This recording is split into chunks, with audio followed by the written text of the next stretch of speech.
Jamaah yang dimuliakan Allah, kehidupan ini adalah kehidupan yang sangat-sangat sementara saja. Maka dari itu manusia yang paling rugi adalah manusia yang senantiasa mengejar dunia, lupa kehidupan akhirat.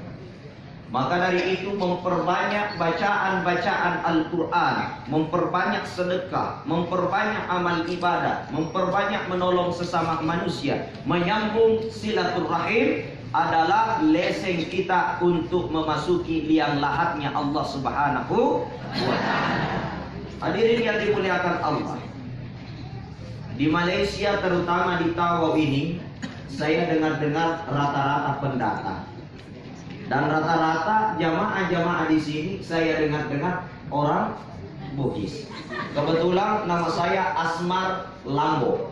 Biasanya kalau ada Lambonya pasti orang Bugis, bukan orang India. Jamaah yang dimuliakan Allah, ketika orang Bugis masuk di Malaysia, tidak punya paspor, tidak punya IC, kalau terjadi waktu checking itu lari kiri kanan sini, tapuk-tapuk sana. Ya. Begitupun ketika kita tinggalkan dunia ini, masuk di dalam kubur, tidak ada kita punya paspor, madrasah kita. Apa paspor kita masuk di dalam kubur? Tentu bacaan Quran kita. Dikatakan qira'atuhul Quran syafa'atun fi qabrihi.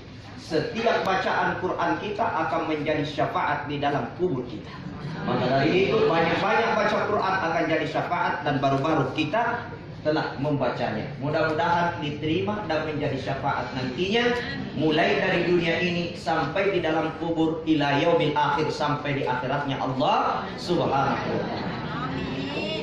Jamaah yang dimuliakan Allah, Al-Quran ini adalah kitab kalamullah yang sangat mulia. Apa kemuliaan Al-Quran? Pertama, Nabi katakan Al-Quranu ra'su kulli ilmi. Al-Quran adalah inti semua ilmu, sumber semua ilmu, dan dia adalah kepala dari seluruh ilmu yang ada. Jadi ketika kita jumpa ada orang yang pandai, ada orang yang pintar, ada orang yang cerdas, otaknya hebat, pikirannya kuat, ahli dalam semua ilmu, tapi tak paham ilmu Al-Quran, maka dia tak boleh dikatakan ahli, walaupun sudah profesor menurut akademika. Kenapa? Karena Al-Quran, kata Nabi, inti dan kepalanya semua ilmu. Dan semua ilmu ada dalam Al-Quran. Saya pernah ditanya, Ustaz, ada ilmu matematika dalam Al-Quran? Saya bilang ada. Coba tengok dalam Al-Quran mengajarkan tentang pembagian zakat. Innamas shadaqatu lil fuqara wal masakin. Itu pembagian zakat. Dalam tafsirnya dijelaskan ada 1/2, ada 1/3, ada 1/4, 1/2, 1/3. Itu kan ilmu matematika.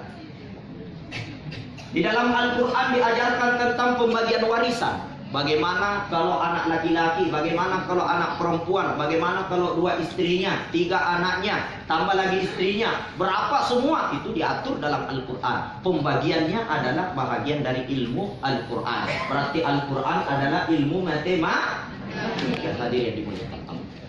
Ustaz, di dalam Al-Quran tidak ada ilmu fisikal. Al-Quran ada ilmu fisika. Kenapa? Al-Quran mengajarkan bagaimana proses penciptaan langit dan bumi. Lihat dalam surah As-Sajdah. Alladzi khalaqas samawati wal arda wa ma bainahuma fi sittati ayyam. Thumma istawa 'alal 'arsy. Ma lakum min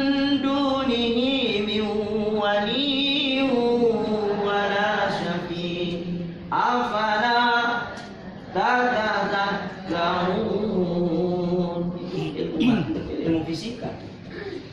Alladzi khalaqas samawati wal ard. Allah ciptakan langit bumi fi sittati ayyam, dalam 6 hari.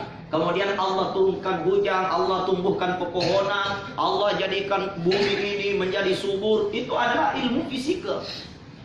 Ustaz, dalam Al-Quran ada ilmu biologi. Oh jelas, Al-Quran menceritakan bagaimana proses penciptaan manusia. Manusia diciptakan dari tetesan air mani, kemudian berubah menjadi darah, berubah menjadi daging, berubah menjadi tulang belulang. 9 bulan dalam kandungan, ditiupkan roh oleh Allah, lahir di bumi. Ada yang mancung hidungnya, ada yang pesek hidungnya, ada tinggi, ada pendek. Itu dibahas dalam Al-Quran. Berarti Al-Quran adalah ilmu biologi. Semua ilmu ada dalam Al-Quran. Suatu ketika saya